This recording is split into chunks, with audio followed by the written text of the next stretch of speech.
Assalamualaikum warahmatullahi wabarakatuh. Di sini saya akan menjelaskan tentang statistika dan statistika deskriptif. Menurut pengumuman pada tahun 2009, statistika adalah metode ilmiah atau ilmu untuk mengumpulkan, mengorganisasi, meringkas, menganalisis, dan menarik kesimpulan data.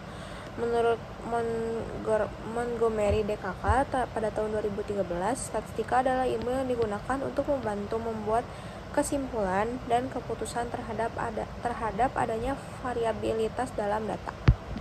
Jadi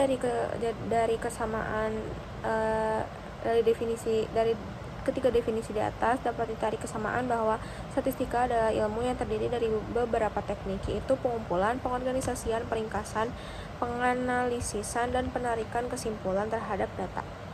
Tujuan statistika itu dalam sehari-hari itu contohnya dalam media cetak, elektronik, dan papan informasi. Kalau dalam penelitian itu contohnya penyusunan laporan. Informasi statistik berguna untuk memberikan gambaran secara kuantitatif suatu persoalan sehingga menjadi lebih mudah dimengerti. Ada penamaan statistik. Penamaan diberikan untuk memberikan keterangan atau menjelaskan mengenai persoalan atau sesuatu fakta atau nilai berupa data kuantitatif dari suatu unit atau kelompok pengamatan atau informasi statistik. Misalnya itu ada statistik pajak, yaitu kumpulan data tentang pajak, ada statistik tenaga kerja, yaitu kumpulan tentang tenaga kerja, dan lain-lain. Ada aplikasi statistik di berbagai bidang kehidupan, penelitian, dan dunia industri. Di kehidupan sehari-hari sebagai alat bantu matematis yang dapat memudahkan dalam memberikan gambaran secara kuantitatif dan dari berbagai hal. Terus ada dalam penelitian ilmiah, yaitu sebagai alat bantu matematis yang diterapkan mulai dari pengumpulan data, melakukan pengolahan dan analisis, serta membuat kesimpulan ilmiah. Terus dalam proses pembelajaran di sekolah, itu ada sebagai alat bantu matematis yang dapat memudahkan dalam mengukur hasil belajar siswa dengan menghitung rata-rata kelas dan simpangan baku dalam menentukan nilai dalam rapot.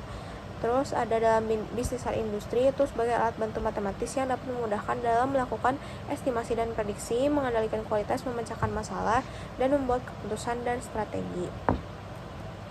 Selanjutnya itu ada dalam bidang akuntansi, itu sebagai alat bantu matematis yang dapat memudahkan dalam penentuan standar audit barang dan jasa, penentuan depresiasi dan apresiasi barang dan jasa, analisis rasio keuangan perusahaan, dan sebagainya.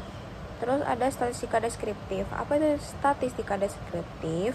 Statistika deskriptif yaitu metode-metode dalam statistika yang terdiri dari pengumpulan data, peringkasan data, dan penyajian data dalam sebuah cara yang informatif. Nah, kalau statistika deskriptif itu pengumpulan datanya itu contohnya survei. Kalau peringkasan data itu contohnya itu rata-rata atau mean. Terus ada penyajian data, contohnya itu tabel, grafik, dan infografik. Terus ada klasifikasi data, yaitu dibagi menjadi 6 sumber, yaitu ada sumber, bentuk, sifat, besaran, cara pengumpulan, dan waktu pengumpulan. Sumbernya itu ada internal dan eksternal lagi itu dibagi menjadi primer dan sekunder. Terus bentuknya itu ada kuantitatif dan kualitatif. Kalau kuantitatif itu dibagi lagi menjadi diskrit dan kontinu. Sifatnya itu ada non-metrik sama metrik. Nah, kalau non-metrik dibagi lagi jadi nominal sama ordinal. Kalau metrik dibagi lagi menjadi interval dan rasio. Terus besaran itu dibagi lagi menjadi konstanta dan variabel. Lalu konstanta dibagi lagi menjadi umum dan khusus. Terus cara pengumpulannya itu ada sensus sama sampling. Dan waktu pengumpulannya itu ada cross section sama time series. Nah, terus ada berdasarkan bentuknya. Bentuknya itu tadi kan ada kualitatif dan kuantitatif. Nah, kalau kualitatif itu contohnya itu kayak ada apa sih merek-merek mobil kayak Honda, Toyota gitu, Nissan. Nah, terus kalau yang kuantitatif itu ada data berbentuk numerik, besarannya bisa konstan atau variabel, dan nilainya bisa diskrit atau kontinu dengan skala interval atau rasio. Contohnya seperti umur, berat, jumlah reject, jarak, luas, dan lain-lain. Kalau data berbentuk kategorik atau non-metrik dapat berupa nominal atau ordinal, disebut data atribut, dan dinyatakan dalam bentuk kata atau kalimat dalam gambar. Mohon maaf, tadi itu yang kualitatif itu contohnya itu seperti merek mobil, jenis kelamin, warna, agama, tingkat, dan lain-lain. Kalau numerik itu yang tadi sudah disebutkan. Jadi tadi itu yang logo-logo mobil itu masuknya itu ke kualitatif bukan kuantitatif. Nah, data kualitatif itu dapat dideskripsikan dengan kata, huruf, atau simbol. Terus data kualitatif itu dibagi lagi jadi dua. Jadi ada dikotomi sama polikotomi. Nah, kalau dikotomi itu jika nilainya hanya ada dua opsi nilai, laki-laki atau perempuan. Kalau misalnya polikotomi itu nilainya itu lebih dari dua opsi. Contohnya kayak pendidikan SD, SMP, SMA, dan pendidikan tinggi. Nah, terus ada kuantitatif. Kuantitatif itu kan tadi dibagi lagi discrete sama continue. Nah, kalau discrete itu contohnya itu data hasil menghitung berupa bilangan bulat, memiliki nilai terbatas dan dapat dihitung 0, 1, 2 dan sebagainya. Contohnya itu kayak jumlah anak dalam sebuah keluarga, jumlah ruangan di suatu gedung, jumlah mobil yang parkir di suatu supermarket, jumlah cacat produk hasil pemeriksaan. Jadi kayak bilangan itu selalu bulat, jadi kayak nggak bisa setengah atau sepertiga atau lain-lain.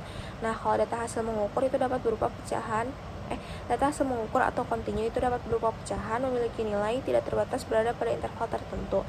Biasanya interval dan rasio terkadang berskala ordinal, seperti tinggi menara jaringan 20 meter, luas Telius 10,5 hektar, kecepatan maksimum FI 300,5 km per jam, dan sebagainya. Nah, ada the four of big data, itu ada volume, velocity, variety, sama veracity. Nah, pemanfaatan big data itu ada 6, contohnya itu ada product development, predictive maintenance, terus customer experience, mechanic learning, operational efficiency, sama drive innovation. Mungkin segitu saja yang bisa saya sampaikan tentang statistika dan statistika deskriptif. Mohon maaf bila ada kesalahan kata. Wassalamualaikum warahmatullahi wabarakatuh.